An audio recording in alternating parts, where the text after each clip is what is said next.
The wedding planner's honeymoon hijack. It started with a phone call that should have been joyful, but instead carried an undercurrent of something off, like a melody slightly out of tune.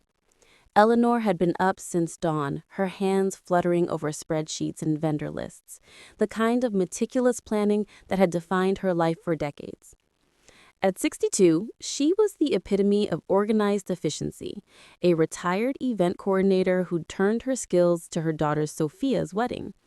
The destination was Tuscany, Italy, a dream Eleanor had nurtured for years, ever since Sophia, as a little girl, had pointed at pictures of rolling hills and vineyards, saying, "Mommy, that's where I'll get married someday."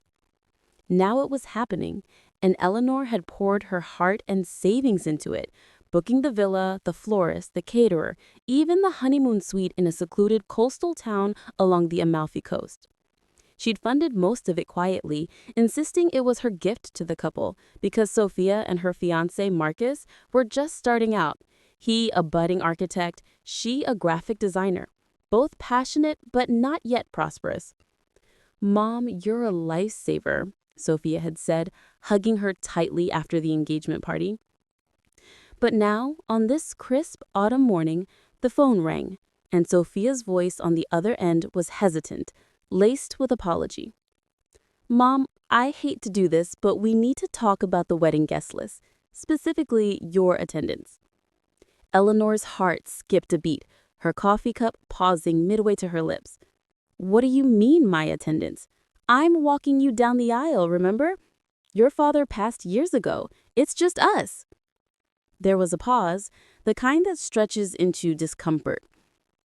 "It's about your allergies, Mom. The pollen in Italy this time of year, it's brutal. Marcus and I were researching, and European pollen, especially from olive trees, could trigger your asthma badly. We don't want you risking your health."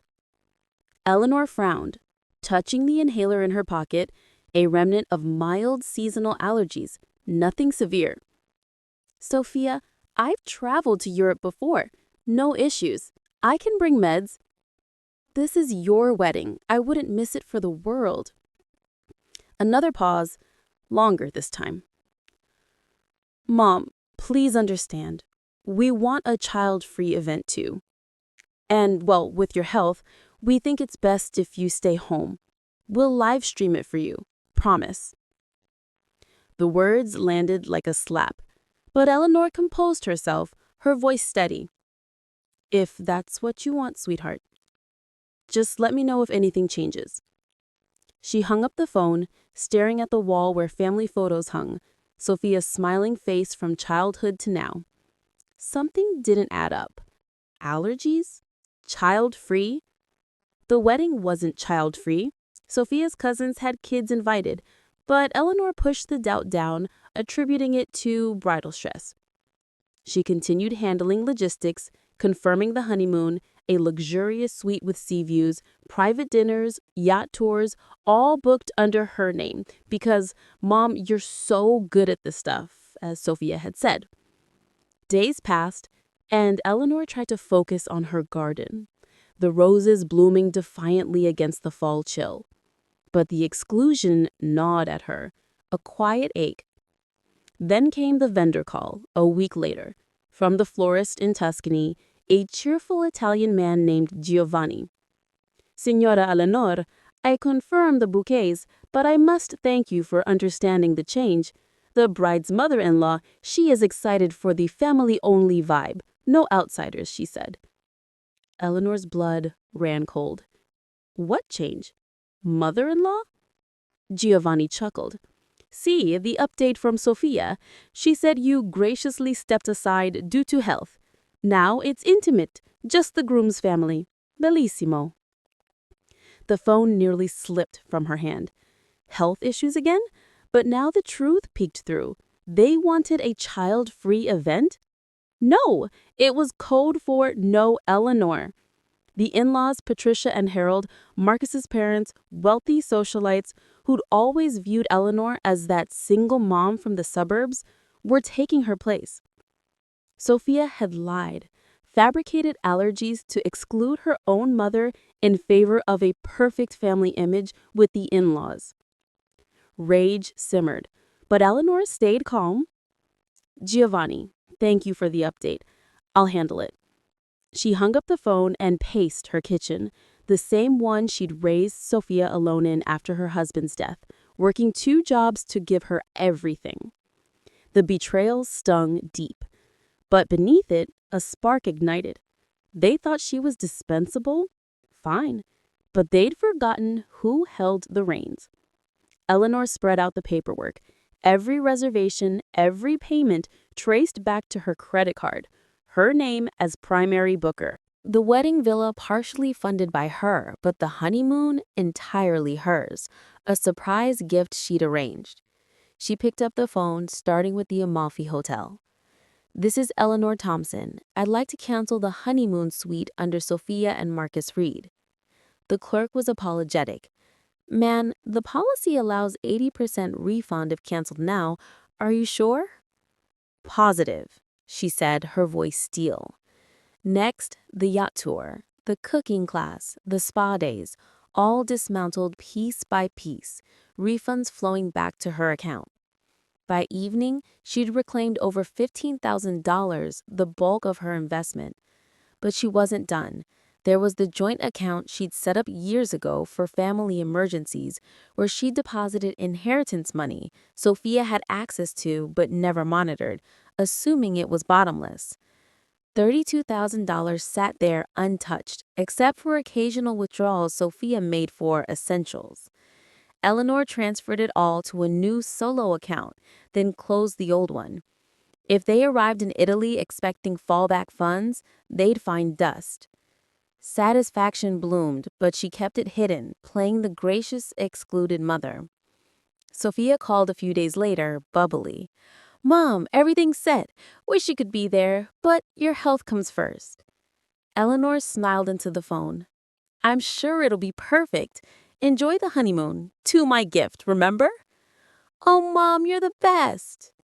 The wedding day approached and Eleanor watched from afar, or so they thought. She'd booked a flight to Greece instead, using the refunds for a romantic getaway to Santorini with Richard, an old flame from college she'd reconnected with online. Why not? She thought. At 62, life was too short for martyrdom. The villas, cliffs, oceans, it was her turn for paradise. Meanwhile, in Tuscany, the wedding unfolded picture perfect, or so the social media posts suggested. Sophia in white, Marcus beaming, Patricia gushing about our family affair. Eleanor sipped wine in her garden, ignoring the pang. The real show would start post-wedding.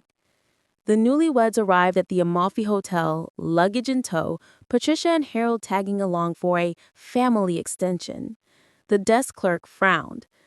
I'm sorry, the reservation was canceled days ago by the primary booker, Eleanor Thompson. Sophia's face paled. What? That can't be. Mom booked it as a gift. Calls flew, Eleanor's phone buzzing, but she let it go to voicemail, lounging on a Santorini beach with Richard, his hand in hers, waves crashing. Mom, pick up. The hotel says you canceled everything. We're stranded here. No suite, no tours, nothing. The voicemails escalated, panic to anger. This isn't funny, Mom. We need money. The emergency account isn't working. Eleanor listened later, smirking as Richard poured champagne. They tried the card, he asked. Declined. Account closed. The suspense built over days. Sophia's messages turned desperate. Mom, please, we're maxing credit cards on a cheap motel. Patricia is furious, thinks we lied about the plans. Help us. Eleanor finally replied via text. Enjoy your honeymoon. I'm on mine. Confusion reigned. What do you mean? Where are you? Greece, with an old friend, using the refunds wisely. The reveal hit like thunder. Sophia pieced it together. The lies, the exclusion, the consequences. Back in Italy, arguments erupted. Marcus blaming Sophia, Patricia demanding explanations. They scraped by on budget fixes, a far cry from luxury, eating street food, sleeping in hostels, the dream shattered. Eleanor, meanwhile, reveled in Santorini sunsets, caldera views, intimate dinners with Richard, rediscovering joy she'd buried in motherhood. But the story wasn't just revenge, it was transformation.